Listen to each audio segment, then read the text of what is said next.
The N3TC has a firm commitment towards supporting the communities through which the N3 toll route traverses, and has a vision, within the context of its Touching Lives corporate social investment program, of a transformed corridor stretching its entire route from Sadara to Heidelberg. The key to this vision is education, which is at the very core of all N3TC's CSI initiatives and begins with vital early childhood development.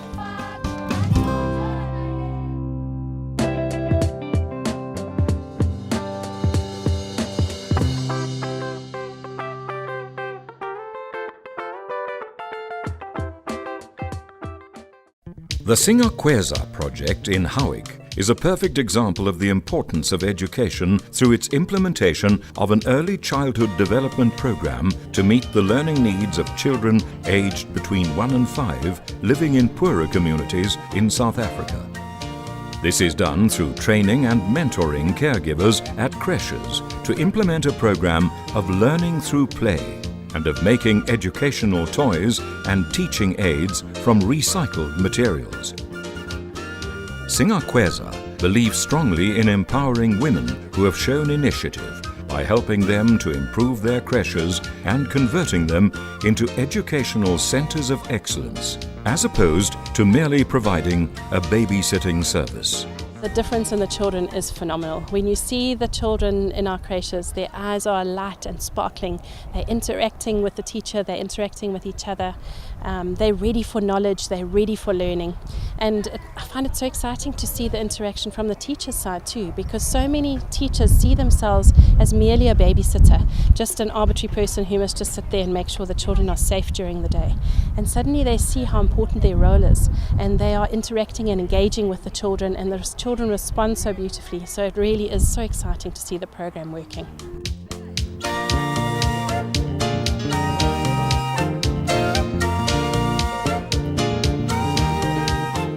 Two organizations that cater for the extremely important needs of vulnerable children are based in Harrismith in the Free State.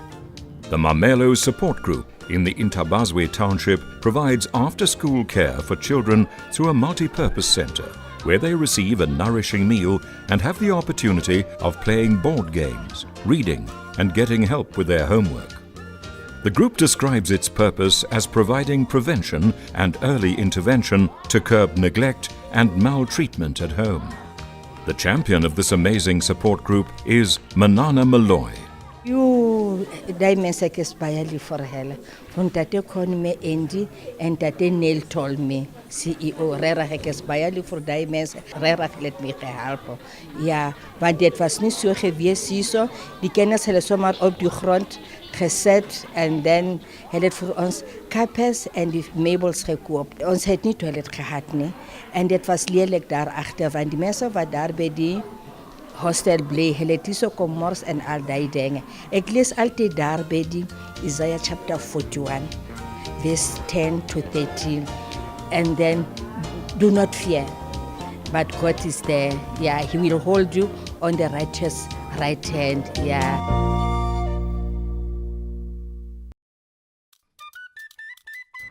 Another fine example of caring for children is the Free State Care in Action Group, which provides after-school care for poor and underprivileged primary school children from Mondays to Thursdays. The after-school care centre was established with the purpose of providing a safe haven for these vulnerable children. For safety and time-saving purposes, the children are fetched from school and taken to the care centre, where they receive a balanced meal and do their homework under the supervision of 2 teachers who work at the centre.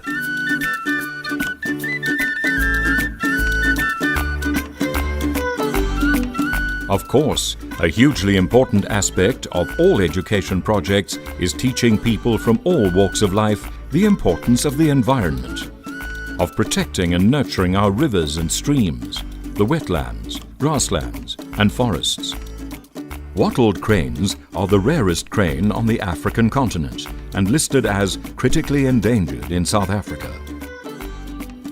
The KZN Crane Foundation forms part of the Wattled Crane Recovery Program, which is a partnership of 5 world-recognized conservation NGOs working to prevent the extinction of the wattled crane in South Africa through ecosystem preservation, environmental education, research, captive breeding, and the release of cranes to supplement the dwindling population. We have a certain category in our program which really is a focused effort to leave a legacy. So we see these as long-term investment projects where we can really make a difference, whether it's in education, early childhood development or environment. Construction of the wattled crane chick rearing facility commenced in 2012 at the Bill Barnes Oraby and Nature Reserve in Nottingham Road and was completed in 2014. The facility is used to rear chicks destined for release into the wild that are reared by human chick mums, dressed in specially manufactured costumes from the time the chicks hatch to the time of release, when it is believed that they can be integrated into the resident floater flocks.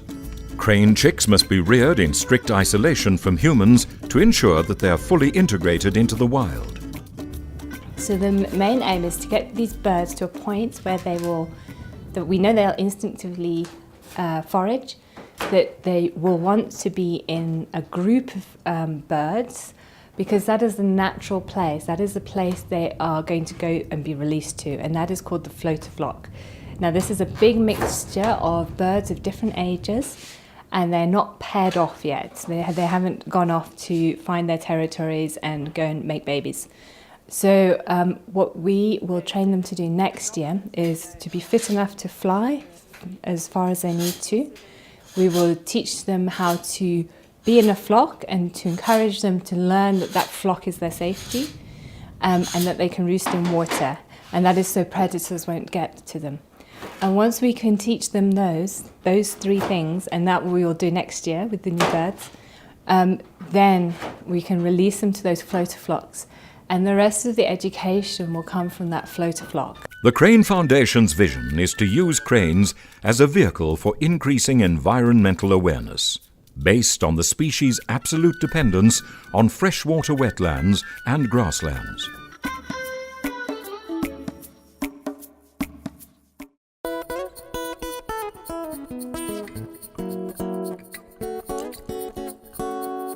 The Midlands Meander Association's Education Project is a dynamic and energetic local organisation renowned for its creative hands-on approach to meaningful environmental education.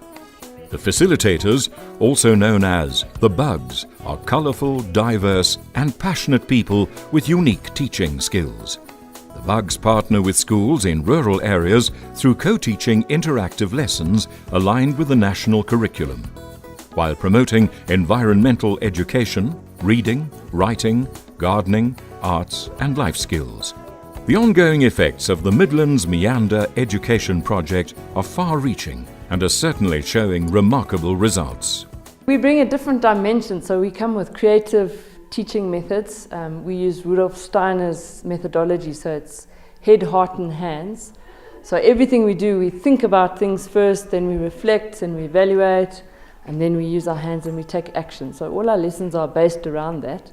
And they're very active, they're outside, they're indoors, they're creative. So we work with the teachers and we build on what's already happening, and everything is CAPS aligned, so it's part of the curriculum.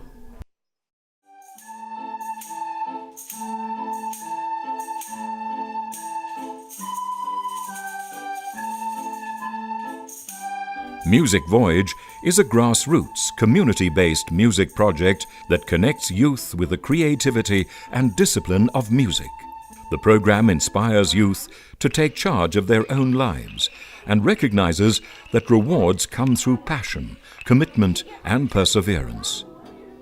Music students are taught how to play an instrument, read music, and understand the theory of music in a trusting and stable environment. I went and formed networks within the community, with schools, with headmasters.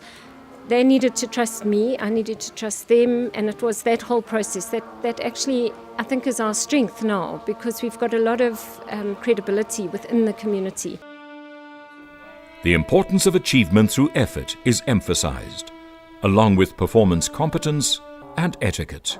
Before I started music, I wanted to be a paramedic. Now Mr. Mngulwani put me on brass. Then I realized that actually I can make my dream here on music. So music is very important to me.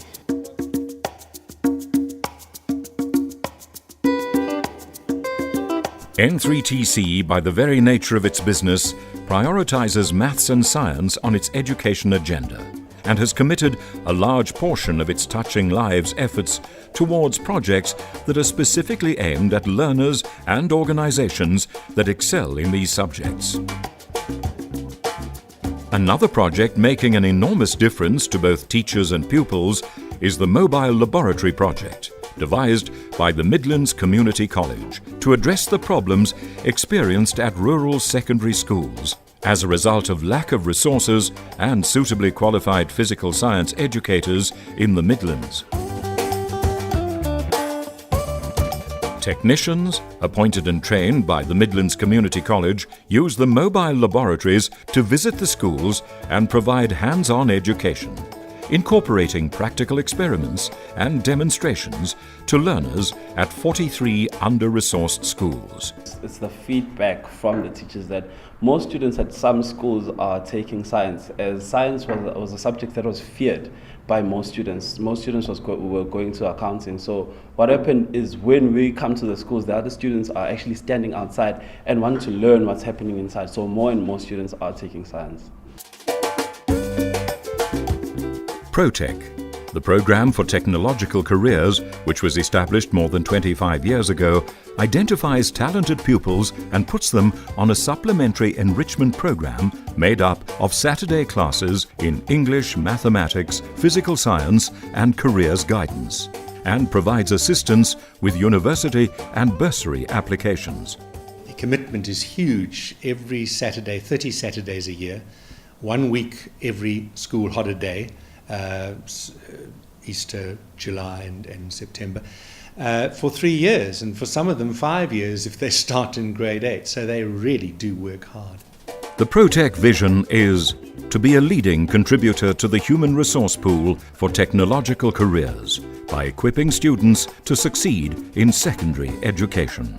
Most of my free time I was doing maths and physics, not neglecting the other subjects, of course. I also did my civil tech, engineering design, engineering drawing. But it really helped me a lot, though, because you really go the extra mile, because the teacher can only do so much for you. It's up to you to go further what he has given you or she has given you in class. And that's what I did, and that Protec helped me to do that as well. If you look at our whole CSI program at the moment, it affects directly the lives of about 70,000 people up and down the corridor. I strongly believe that our program is going to make a difference to the N3 corridor, which is the backbone in many respects of South Africa as a transport corridor and as a leisure corridor of huge importance. And so it's a massive privilege for us to be able to be involved in the communities alongside that corridor.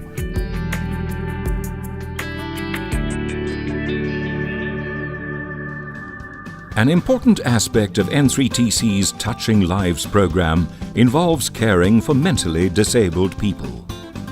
The Sunfield Home Fortuna in Balfour provides a multiracial, caring and home-like environment for a wide spectrum of mentally disabled people. Caregivers in the home go to great lengths to involve the residents in appropriate training, stimulating occupational therapy and recreational activities that will enhance their lifelong well-being, mentally, physically and emotionally. What we do here is we just try and have a normal life for them, as normal as possible, because they don't fit into society that well, and it also places a lot of stress on them if they have to perform in society the way that normal people do. We do have 45 government subsidised residents at the moment, and they pay a very low fee that doesn't cover all our costs. So some months it doesn't even cover our running costs of the home. So the additional funding we depend on very highly from the communities and from corporate companies.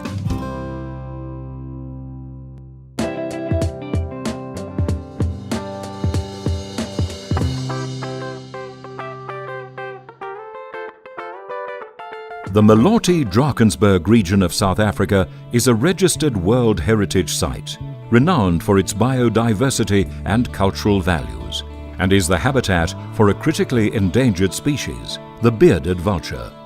We've got both the Cape vulture and the bearded vulture. The bearded vulture is obviously incredibly threatened. There's only about 400 bearded vulture left in South Africa, about 100 breeding pairs, and the Maloti-Drakensberg Park is one of the most important for that. Giant's Castle, the central Drakensberg, is really important for both species, for their breeding. You can see there's a roost site behind us where they roost every night, and then they've predominantly breed on the escarpment of the higher berg. So in that sense, this area is really important for us to establish these hides, these feeding stations for the vultures. Vulture restaurants are being established, providing non-toxic, poison-free meat and carcasses for vultures and other scavengers. In an effort to support the conservation of the bearded vulture for future generations, N3TC has partnered with Wildlands Conservations Trust, Ezemvelo KZN Wildlife, and San Parks in the development of 3 new vulture hides at Cathedral Peak, Giant's Castle and Golden Gate Highlands National Park. We had a strategic session one day and there were quite a few projects that were put up for discussion, and we all live quite close to the environment as N3TC employees, and we decided it's a good project. They are endangered from what I can understand, and we want to keep them there for the future to see. N3TC's Touching Lives program aims to make a meaningful difference to people's lives, with sustainability being the cornerstone to its success. The Touching Lives program spans 4 provinces and supports more than 90 community-based projects annually. N3TC has passionately embraced community-based partnerships to contribute towards sustainable communities, and is proud to be touching lives meaningfully along the N3 toll route corridor. N3TC is extremely grateful to each of the projects that make up its Touching Lives program for their excellent work throughout the year, and for the commitment of individuals, educators and students for maximizing the benefit of the opportunity offered, often under very challenging circumstances.